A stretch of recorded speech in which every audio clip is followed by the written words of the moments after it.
For years, Furman students have only had a few options when it comes to late-night dining, but that is changing. Elijah Poritzky has the information you late-night eaters need to know. Thanks, Lindsay. Yes, it's especially hard if you study late or are a student athlete and you finish practice and you come to these doors and they're locked. With the P-Den closing at 8 and the dining hall closing at 8:30, many students are seeking off-campus options. Tony McGwirt, who is the director of the DH, says the hours were cut due to lack of manpower. We are back to pre-COVID hours.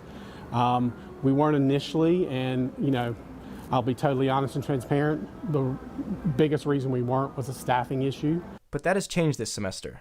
We're experiencing about 150 plus transactions a night, which we consider pretty good. Tony is talking about the Bread and Bowl that now has late night hours, staying open from 8 p.m. to midnight, Sunday through Wednesday. There is a completely fresh menu which is comprised of late night snack foods, which include pizza, mozzarella sticks, quesadillas, and more.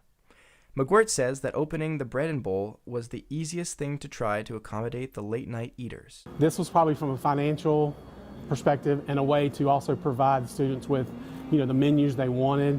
This was probably the best way to start off.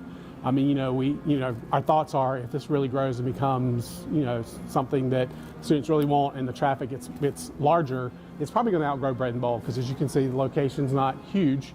And that may mean at some point we may think about moving it to a location like the Paddock, the restaurant. That could become our late night. Tony McGwirt tells me that he has a few other things in the works, but he's not ready to announce those just yet. Reporting for the Nightly News, I'm Elijah Poritzky. Thanks, Elijah. You may have noticed the Bread and Bowl's hours are not the only time change from last semester. The Paddock has returned to pre-COVID times. The Paddock is now open Tuesday to Sunday from 11 a.m. to 8 p.m.